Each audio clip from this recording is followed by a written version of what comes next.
Problem আমরা করতে পারবো না, কারণ ওই ওটা ঠিক না হয় যদি পার্লামেন্টে যদি ঠিক না হয়, পার্লামেন্টের ওই যে ওটা কেউ বলে 300 আসন করো, কেউ বলে 400 আসন করো। এখন আসন সংখ্যা কত হবে এটা বছর না হলে আমি কিভাবে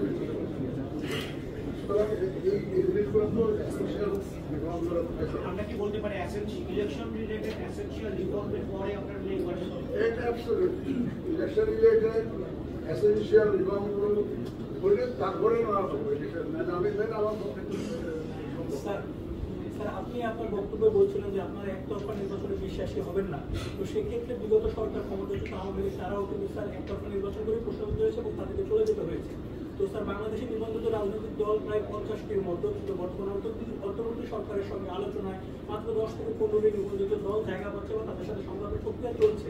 তো বাকি যে নিবন্ধিত দলগুলো আছে, আওয়ামী লীগ বা 14 দলের অসহযোগ আরো দলগুলো আছে, সেগুলো নিয়ে আপনার ভাবনা কি? তাদেরকে রাখবেন কিনা বা ভবিষ্যতে আপনি কি করবেন স্যার, সেটা নিয়ে আপনার পরিকল্পনা? দেখেন, আমাদের এই কমিশনের কিছু অ্যাডভান্টেজ আছে, যেটা আগে কমিশন লাস্ট যে কমিশন ছিল এই সুযোগটা আছে।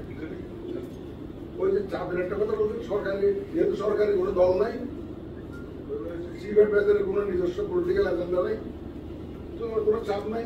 এটা তো একটা বিরাট ফিল্মটা আমার জন্য বিরাট ফিল্ম।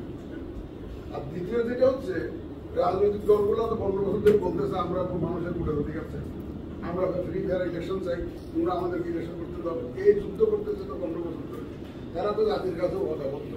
আমরা শুধু বলবো যে ভাই আপনারা 15 বছর ধরে এই যার জন্য আন্দোলন করছেন, সংগ্রাম করছেন, আমরা এই কাজটা করে দিতেছি, আমাদের সাথে আসুন। ওরা তো আমাদের না করতে পারবে না। এটা this is a commitment given by them to the nation for last 50 years, যে তারা ফ্রি ফেয়ার ইলেকশন চান, তারা মানুষের ভোটের অধিকার প্রতিষ্ঠা করবেন, তো তারা তো নড়াচড়া আর করতে পারবে। আর যে আপনি বললেন সব দল, ছোট বড় ব্যাপার না, প্রত্যেক দলেরই তো একটা ভোটের অধিকার থাকবে। কিন্তু আমাদের যখন রিফর্মস কমিশনটা তো কাজ করতেছে, ওরা তো নিশ্চয়ই এই ব্যাপারে দেবে। দেওয়ার পরে ওনাদের সুপারিশ বিবেচনা করে ওই যে বড় পলিটিক্যাল পার্টির সাথে আলোচনা করে সেটা দাঁড়ায়, সেটা হবে। আর বড় পার্টি যদি প্রতিযোগিতা হয়, আওয়ামী লীগের এবং তাকে আরো জোটের মধ্যেও তার দরকারটা আছে, তো ওটা নিয়ে তো সিরিয়াস বিতর্ক আছে, চলছে, বাইরে চলছে, আপনারাও দেখতেছেন, আমরাও দেখতেছি। এই বিতর্কের ফয়সালাটা আরো বেরিয়ে আছে, সুতরাং ওই যে ফয়সালাটা হয়ে যাক, আওয়ামী লীগের ব্যাপারে ফয়সালাটা হয়ে গেলে আমরাও অপেক্ষা করতেছি যে ফয়সালাটা কি আসে দেখি, তাহলে সেইভাবে আমরা ব্যবস্থা নিব। এই মুহূর্তে আমি এটাতে বিগত সরকারি দল এবং সহযোগী যারা ছিল তাদের সম্পর্কে এই মুহূর্তে আমি পক্ষে সম্ভব নয়।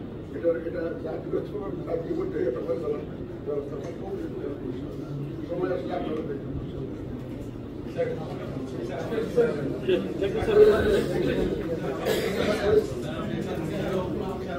আপনি তো নিজেও ভোট দিতে পারেননি 2018 সালে। 18 সালে দিতে পারি, খুব বেশি দিতে পারি না, 14 দিতে পারি। স্যার, আমরা একটু আমাদের আপনার পরবর্তী আছে স্যার, আপনার হাসপাতালে আজকে স্যার আমাদের একটা অ্যাসোসিয়েশন আছে আমাদের, এটা হলো reporters forum for election and democracy. ওনাদের পক্ষ থেকে আপনাদেরকে স্যার একটু ফুল দিতে চাচ্ছি। ফুলের শুভেচ্ছার পরে স্যার আমরা রওনা দিব হাসপাতালে। আমাদের